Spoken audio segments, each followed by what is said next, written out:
মাবুদ,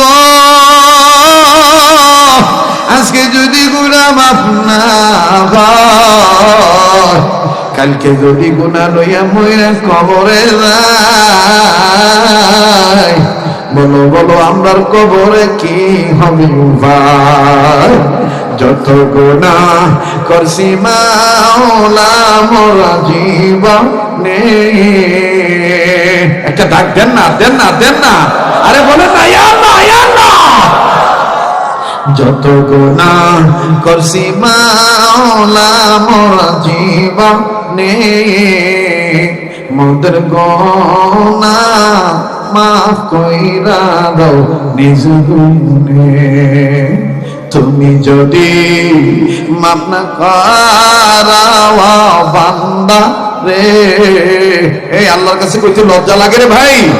আরে এটা জীবনের শেষ দোয়া হইতে পারে, বলো না।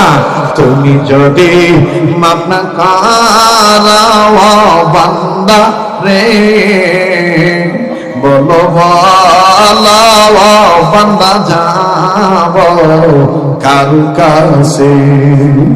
সকলেরই দরজা হইতে আল্লাহ ফিরিয়া তোমার দাঁড়ায় রইলাম তরিয়া। মাবুদ, তোমার কি মায়া লাগে, তোমার কি দয়া লাগে না রে আল্লাহ। রব্বুল আলামিন,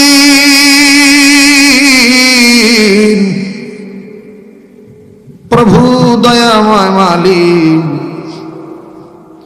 জীবনে কোনদিন এই এলাকায় আসিনি মাবুদ রে, এদের তৃপ্তি মিটে নাই। এরা আলেম রে পাইয়া এইরকম মোহাব্বত প্রকাশ করল। এরা যদি আমার নবীরে পাইতো কি জানি করতো বল।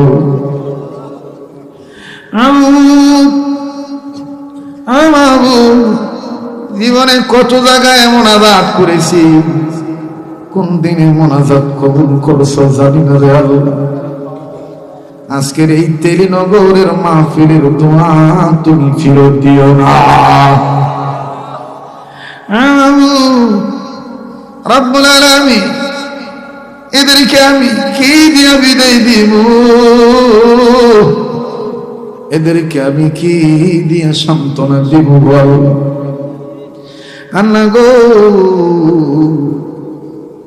এদের জন্য মন খুলে খুলে দোয়া করে দিলাম। মাহফিল শেষে যেখানে যাবে গো প্রভু, প্রতিটি কদমে কদমে কোটি কোটি গুনাহ মাফ করে দিয়া কোটি কোটি নেকি দান করে দিও। বাবু, তুমি যদি কবুল না করো, কে কবুল করবে গো আল্লাহ? আমরা কার কাছে যাইতাম গো আল্লাহ? আমালি দুনিয়ায় কোন ফকির এক ব্যক্তি ভিক্ষা না পাইনি আর এক দুয়ারে যায়, কোন ছেলে মেয়েরে মা রাখ দেখাইলে বাপের কাছে, বাপ রাখ দেখাইলে মার কাছে যায়।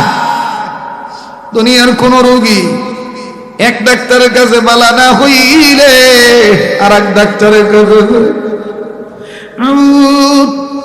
দুনিয়ার কোন মামলার আসামি এক কোটে জামিন না পাইলে আর এক কোটে যায় বল।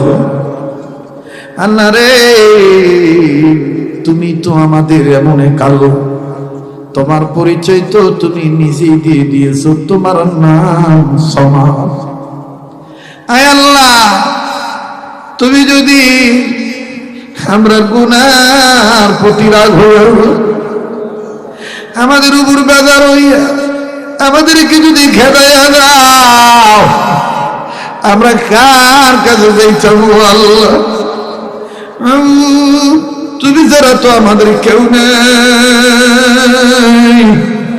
ও দয়াময় আল্লাহ, আমাদের জিন্দগির গুনাহগুলি তুমি মাফ করে দাও। হে আল্লাহ, আমি জানি না কার মনে কি বেদনা বলো, কার জানি কঠিন রূপ দূর হয় না, কার জানি অভাব পুরায় না, কার জানি মনের আশা পূরণ হয় না, কার জানি রে ব্যবসায় বরকত নেই, কার জানি গো চাকরি আছে প্রমোশন নেই, আবার কার